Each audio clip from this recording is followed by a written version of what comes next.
कभी सोचा है कि वही जानवर जिसे हम देहात में रोज गालियां देते हैं, जिसे महज बोझ ढोने वाली सवारी समझा जाता है, वही जानवर एक दिन किसी कौम के लिए माया सोना बन जाएगा। जी हाँ, ये कोई ख्वाब या कहानी नहीं, हकीकत है। और इस हकीकत को मुमकिन बनाना बर्किना फासो के सदर इब्राहिम ट्राओरे ने। ये कहानी शुरू होती है एक गैर मामूली मौका से। इब्राहिम किसी सरकारी इजलास के लिए बैरून मुल्क गया हुआ था। वहाँ एक डिनर के दौरान मेजबान ने उनके सामने एक खूबसूरत शीशे के गिलास रखा। दूध जैसे लगने वाला सफेद मशरूब तजस्सुस हुआ। इब्राहिम ने पूछा, ये किसका दूध है? जवाब मिला, ये आम गाय या बकरी का दूध नहीं, ये है गधी का दूध। इब्राहिम ने हैरान हो गया। उसने सोचा कि जिस जानवर को हम कमतर समझते हैं, यहाँ के लोग उसे खास शीशों में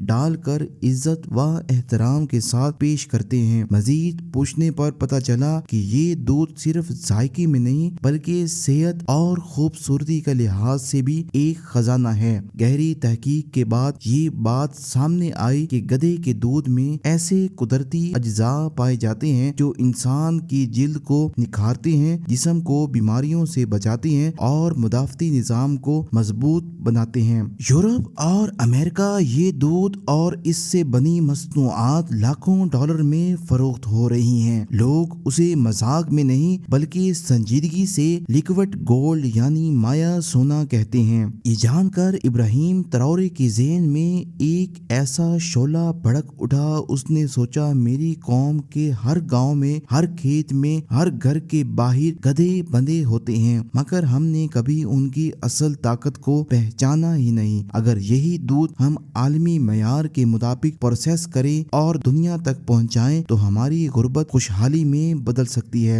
ये सोच आम ख्याल नहीं था, ये इनकलाबी विजन था। इब्राहिम ने फैसला किया कि बर्किना फासो के किसानों के नसीब बदलने का वक्त आ गया है। वही गधे जो आज तक बोझ ढोते थे और कोड़े सहते रहे, अब दूध से मुल्क की तकदीर बदलेंगे। लेकिन सवाल ये था, क्या वाकई मंसूबा इतना कामयाब हो सकता है? क्या दुनिया के बड़े बड़े ब्रांड्स और मार्केटें बर्किना फासो जैसे गरीब मुल्क से गधे का दूध खरीदने पर तैयार होंगे? और क्या किसान जो आज गुर्बत से हार माने बैठे हैं, इस नए रास्ते पर चलने की हिम्मत करेंगे? ये वो सवालात हैं जिन्होंने पूरी कहानी को मजीद हैरान कुन बना दिया, क्योंकि अब आगे वक्त आने वाला था जब ये ख्वाब हकीकत का रूप धारने वाला है। इब्राहिम ट्राओरे ने वहाँ वो राज देखा जो दुनिया छुपा कर बैठी थी। गधे का दूध सिर्फ मशरूब नहीं बल्कि एक खजाना है, मगर अभी असल इम्तिहान बाकी है। माया सोना यानी गधे का दूध यूरोप और अमेरिका में पहले ही करोड़ों की मार्केट बन चुका था, और इब्राहिम ने उसे अपनी कौम की तकदीर बदलने का जरिया कैसे बनाया। साल था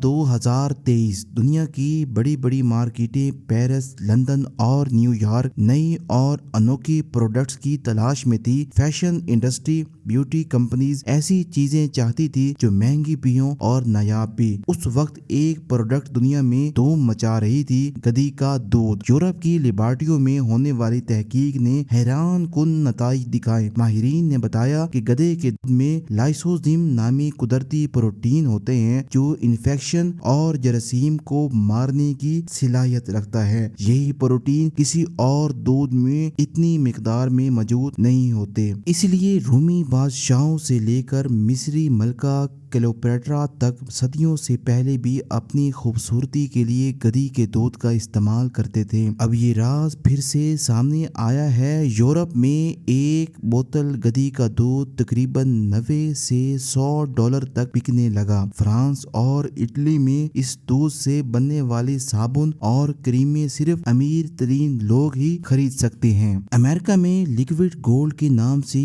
ब्यूटी सीरम लॉन्च हुआ जिसकी कीमत हजारों डॉलर ڈال رکھی گئی۔ یہ سب دیکھ کر ابراہیم تراورے نے سب سوچا، جب یورپ والے اسی دودھ کو سونے کی طرح خرید رہے ہیں تو پھر برکینا فاسو کو کیوں پیچھے رہے؟ ہمارے کسانوں کے پاس گدھے مفت کھڑے ہیں تو کیوں نہ ہم اس کو دولت کا ذریعہ بنایا جائے۔ یہاں سے مقصد اور بھی واضح ہو گیا۔ ابراہیم کا ہدف صرف کاروبار نہیں تھا، وہ چاہتا تھا کہ کسانوں کے گھروں میں غربت کے بجائے خوشحالی آئے، ملک کے معیشت کا انحصار صرف سونے اور کپاس پر نہ رہے، خواتین کو بیوٹی انڈسٹری کے ذریعے روزگار ملے، اور سب سے بڑھ کر یہ برکینا فاسو کو دنیا کے نقش پر ترقی یافتہ ممالک کی صف میں لا کھڑا کیا جائے۔ لیکن یہ راستہ آسان نہ تھا۔ سوچئے، ایک غریب افریقی ملک کا صدر جب دنیا کو یہ بتاتا ہے کہ ہم اپنی معیشت گدھے کے دودھ سے بنائیں گے تو باقی ملک کیا سوچتے ہوں گے؟ کیا یہ مذاق نہیں لگتا؟ کیا یہ دنیا ہنسنے نہیں لگتی؟ یہی وہ لمحہ تھا جہاں خطرہ اور معیشت دونوں طرف موجود تھے۔ اگر یہ منصوبہ ناکام ہوتا ہے، نہ صرف ابراہیم کی حکومت بلکہ اس کا خواب بھی دفن ہو جاتا ہے، لیکن اگر یہ کامیاب ہو جاتا ہے تو تاریخ میں پہلی بار کوئی ملک گدھے کی مدد سے خوشحال ہوتا ہے۔ اب سوال یہ تھا کہ کیا کسان اس انوکھے منصوبے کو قبول کریں گے؟ کیا عالمی مارکیٹ واقعی برکینا فاسو کے گدھوں کے دودھ کو خریدیں گے؟ اور کیا اس مٹی کے مقدر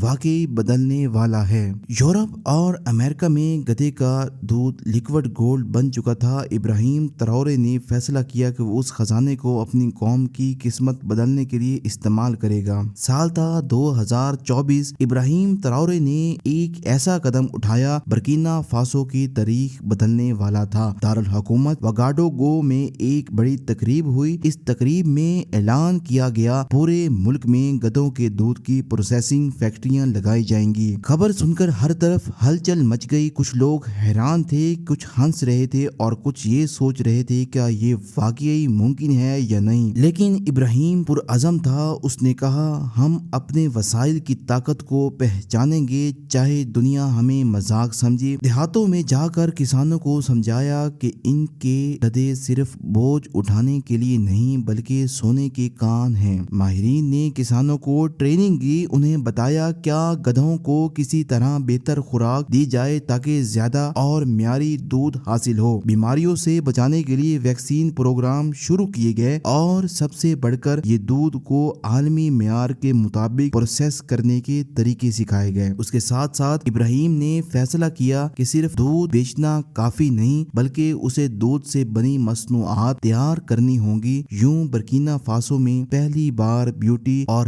ہیلتھ انڈسٹری کی بنیاد رکھی گئی۔ اب گاؤں کی خواتین کو خصوصی تربیت دی گئی، انہیں بتایا گیا کہ کس طرح گدھی کے دودھ، صابن، کریمیں، شیمپو اور فیس ماسک تیار کیے جاتے ہیں۔ یہ پروڈکٹس نہ صرف قدرتی تھیں بلکہ یورپ کی مارکیٹ میں ان کی بہت زیادہ مانگ تھی۔ ابراہیم نے اعلان کیا کہ خواتین کو اس انڈسٹری میں خاص مقام دیا جائے گا کیونکہ وہ چاہتا تھا کہ برکینا فاسو کی عورتیں بھی معاشی طور پر خود مختار بنیں۔ یہ سب کچھ خواب جیسا لگ رہا تھا لیکن حقیقت یہ تھی کہ گاؤں کے اندھیروں میں روشنی آنا شروع ہو گئی تھی۔ جہاں پہلے غربت اور مایوسی تھی وہاں اب کسانوں کے چہروں پر امید کے چراغ جلنے لگے۔ وہ گھر جو شام ڈھلتے ہی اندھیروں میں ڈوب جاتے تھے اب دودھ سے کمائے گئے پیسوں سے سولر پینل لگا رہے تھے۔ بچے رات کے وقت بھی روشنی میں پڑھنے لگے۔ ابراہیم تراورے نے اگلا منصوبہ دواؤں کی صنعت میں بنایا۔ ماہرین نے بتایا کہ گدھے کی دودھ میں ایسی اجزاء جو دل کی بیماریاں اور جسمانی کمزوریاں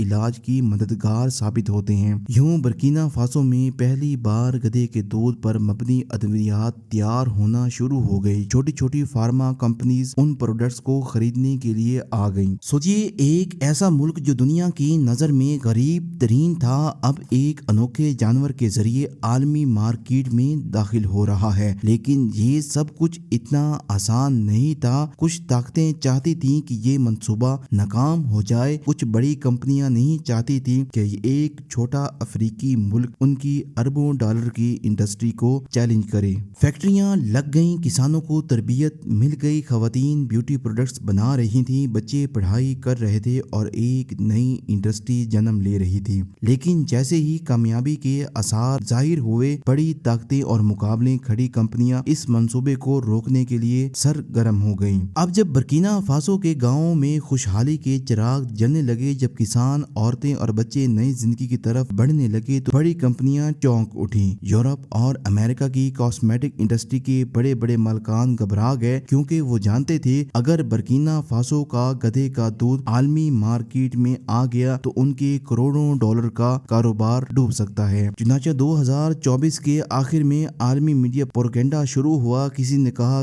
गधे का दूध इंसानी सेहत के लिए नुकसानदा है, किसी ने कहा ये सिर्फ गरीबों का फरेबकारी है, लेकिन इब्राहिम ट्रौरे ने डटा रहा। उसने आलमी माहिरीन को बुलाकर साइंसी तहकीकात करवाई, यूनिवर्सिटियां, लेबॉरेटरियां और डॉक्टरों को टीमें लाई गईं। हर रिपोर्ट में एक ही बात सामने आई, गधे का दूध महफूज है और फायदेमंद है और ये वाकई लिक्विड गोल्ड है। इस तहकीक के बाद दुनिया की जबान बंद हो गई, बल्कि उल्टा यूरोप की कई कंपनियों ने बर्किना फासो से मुआहिदा करना शुरू कर दिए। दूसरी रुकावट सियासी थी। कुछ बैरूनी ताकतें नहीं चाहती थी कि एक अफ्रीकी मुल्क अपने पैरों पर खड़ा हो, वो मुल्क उसके अंदर बदअमनी फैलाने लगे। लेकिन इब्राहिम ट्रौरे ने एक तारीखी ऐलान किया, हमारी तकदीर अब दूसरों के हाथों में नहीं बल्कि हमारे गधों के दूध में छुपी है। ये जुमला अवाम के दिल में बिजली बनकर गिरा। गाँव के लोग उठकर खड़े हुए, किसानों ने अपनी जमीनों की हिफाजत की, औरतों ने अपने मसनूआत को बचाने के लिए दिन रात काम किया। यूं ये तहरीक सिर्फ कारोबार न रही बल्कि एक कौमी जदोजहद बन गई। 2025 में बर्किना फासो की माईशत में पहली बार 12% इजाफा रिकॉर्ड किया गया। ये मुल्क की तारीख में सबसे बड़ी माशी छलांग थी। उस साल बर्किना फासो ने यूरोप को लाखों लीटर गधे का दूध और उससे बनी मसनूआत एक्सपोर्ट की। वही मुल्क जो कभी दुनिया के सबसे गरीब मुमालिक में शुमार होता था, अब अफ्रीका का नया सितारा कहलाने लगा। देहातों में जहां अंधेरा छा जाता था, अब रोशनियां थी। इब्राहिम ट्रौरे की ये दास्तान आज पूरी दुनिया के लिए मिसाल है। दुनिया के अखबारों में लिखा गया, बर्किना फासो ने गधे के दूध को सोने में बदल दिया। लेकिन सवाल ये है, कामयाबी हमेशा कायम रहेगी या आने वाले वक्त में नई साजिशें, नई चैलेंजेस बर्किना फासो पर सामने आएंगे। ताकतवर कंपनियां और बैरूनी साजिशें नाकाम हो गई। बर्किना फासो ने अपने वसाइल को पहचान कर दुनिया को हैरान कर दिया। 2025 में मुल्क ने अपनी सबसे बड़ी माशी कामयाबी हासिल की। ये सब कुछ सिर्फ एक जानवर के जरिए मुमकिन हुआ, गधे के जरिए। अगली वीडियो में हम देखेंगे दुनिया के और कौन से मुमालिक छोटे वसाइल को इस्तेमाल करके अपनी तकदीर बदल रही हैं।